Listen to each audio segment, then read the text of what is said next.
નમસ્કાર દોસ્તો, T farmer ચેનલમાં તમારું સ્વાગત છે। દેશ, દુનિયા અને ગુજરાતના તાજા, મોટા અને સૌથી મહત્વપૂર્ણ સમાચાર જાણીએ તે પહેલા ચેનલમાં નવા હોય તો ચેનલને જરૂરથી સબસ્ક્રાઇબ કરી અને વિડીયોને લાઇક કરી દેજો।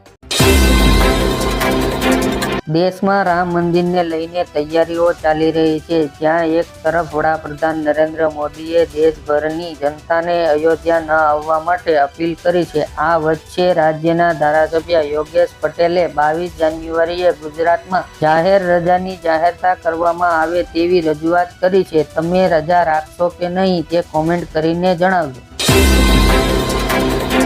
રાજ્યમાં અકસ્માતોને રોકવા માટે નાના બાળકો દ્વારા વાહન ચલાવવા પર સંપૂર્ણ પ્રતિબંધ મૂકવાનો નિર્ણય લેવામાં આવ્યો। જો 18 વર્ષથી ઓછી ઉંમરના કિશોર કે કિશોરીઓ મોટરસાયકલ, સ્કૂટર અથવા કાર ચલાવતા જોવા મળશે તો વાહન માલિક અથવા બાળકોના વાલીને 3 વર્ષ સુધીની કેદ અને 25,000 રૂપિયા સુધીનો દંડ થશે। સુરતમાં આમ આદમી પાર્ટી દ્વારા ઉગ્ર વિરોધ પ્રદર્શન કરવામાં આવ્યું છે। કાપોદ્રા વિસ્તારમાં બરોડા પી સ્ટેજ પાસે આમ આદમી પાર્ટીએ રાજસ્થાનમાં અપાતા 450 રૂપિયા ગેસ સિલિન્ડર અને મહિલા સન્માન નિધિને લઈને સરકાર સામે સૂત્રોચ્ચાર પ્રદર્શન કર્યું।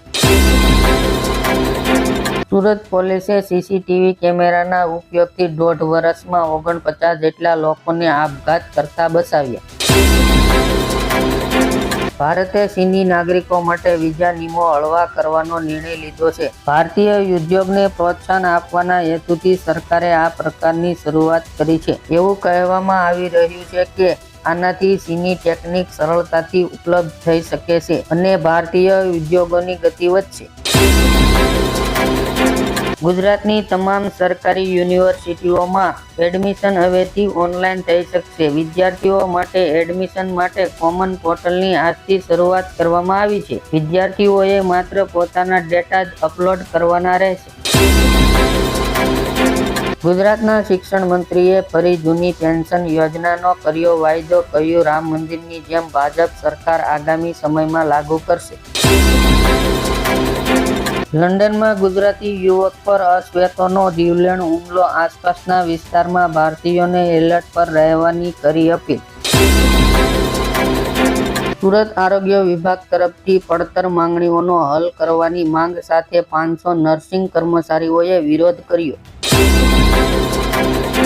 ખેતી માટે ગુજરાત સરકાર દ્વારા વિવિધ યોજનાઓ ચલાવવામાં આવી રહી છે। ખેડૂતોના પાકના રક્ષણ માટે વન્ય પ્રાણીઓ દ્વારા થતી હેરાનગતિ દૂર કરવા માટે ખેડૂતોને કાંટાવાળા તારની વાડ બનાવવા માટે ખાસ સહાય આપવામાં આવે છે। આ યોજનાના અંતર્ગત એક સાથે 5 ખેડૂતો લાભ લઈ શકે છે। તેમાં રનિંગ 200 મીટર અથવા ખર્ચના 50% બેમાંથી જે ઓછું હોય તે પ્રમાણે સહાય આપવામાં આવશે।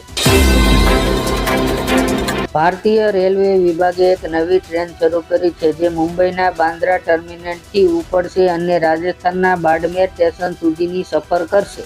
આ ટ્રેનનો વિશેષ લાભ ગુજરાતના રાજ્યોને થશે, કેમ કે આ ટ્રેન ગુજરાતના 11 શહેરોમાંથી પસાર થશે। વાપી, વલસાડ, સુરત, અંકલેશ્વર, વડોદરા, આણંદ, નડિયાદ, અમદાવાદ, મહેસાણા, પાટણ તેમજ ભીલડી શહેરનો સમાવેશ થયો છે। કેન્દ્ર સરકારે આપેલી જાણકારી મુજબ મહિલા સરકારી કર્મચારીઓ પહેલા ફેમિલી પેન્શન માટે તેમના પતિને વારસદાર બનાવવામાં આવતા હતા। સરકાર દ્વારા જાહેર કરવામાં આવ્યું છે કે વૈવાહિક વિવાદના મામલામાં હવે મહિલા કર્મચારીના ફેમિલી પેન્શન માટે તેમના બાળકો અથવા બાળકોમાંથી કોઈ પણ એકને વારસદાર બનાવવાની સુવિધા આપવામાં આવશે। ઉત્તરાયણના તહેવારમાં હવે ગણતરીના જ દિવસો બાકી છે। બજારોમાં લોકો પતંગ અને દોરીની ખરીદી કરતા પણ જોવા મળી રહ્યા છે। ત્યારે ગુજરાત સહિત દેશ વિદેશમાં ખંભાતની પતંગ ખૂબ જ પ્રખ્યાત છે। આ પતંગ ફેક્ટરી અંદાજિત વાર્ષિક 4 કરોડથી વધુનું ટર્નઓવર ધરાવે છે। ગુજરાત ભારતનો સૌથી લાંબો દરિયા કિનારો ધરાવતું રાજ્ય છે। દરિયામાં અનેક જીવસૃષ્ટિ સમાયેલી છે। આને ધ્યાનમાં રાખીને દેશમાં પ્રથમ વખત ઇકો ટુરિઝમને વધારવા માટે ગુજરાત સરકાર દ્વારા દ્વારકાના અરબી સમુદ્રમાં ડોલ્ફિન ક્રૂઝ ચલાવવાની તૈયારીમાં છે। ગાંધીનગરમાં ભારતમાલા પ્રોજેક્ટને લઈને 42 ગામના ખેડૂતો આંદોલન ઉપર ઉતર્યા. 300 થી વધુ ખેડૂતો ભેગા મળીને ગાંધીનગર કલેક્ટરને રજૂઆત કરી અને જમીન બળજબરીથી લેવાશે તો ખેડૂતો આત્મહત્યા કરશે એવી પણ ધમકી આપવામાં આવી. ગુજરાત બનશે ગોવા ગિફ્ટ સિટીની જેમ આ ટુરિસ્ટ જગ્યાએ દારૂ પીવાની છૂટ આપવાની દરખાસ્ત કરવામાં આવી છે. પ્રથમ તબક્કે ટુરિઝમ વિભાગ તરફથી સૌરાષ્ટ્ર, કચ્છ, માંડવી, શિવરાજપુર, બેટ દ્વારકા, માધવપુર અને દક્ષિણના તિથલનો સમાવેશ કરવામાં આવશે.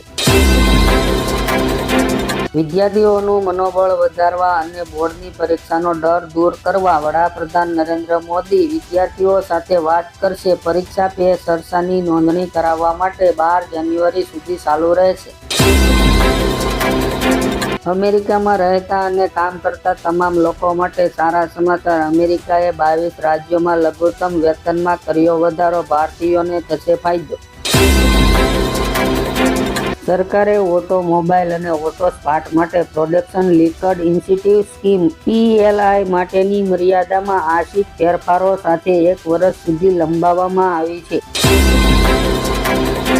દેશમાં ઈ-બાઇકનો ક્રેઝ વધારવા માટે કેન્દ્ર સરકાર સબસિડી આપી રહી હતી. આજે દેશના દરેક રાજ્યમાં ઈ-બાઇકનો મોટો ક્રેઝ જોવા મળતા કેન્દ્ર સરકારે હવે સબસિડી ખતમ કરી યાની કે બંધ કરી દેવાનો નિર્ણય લીધો છે.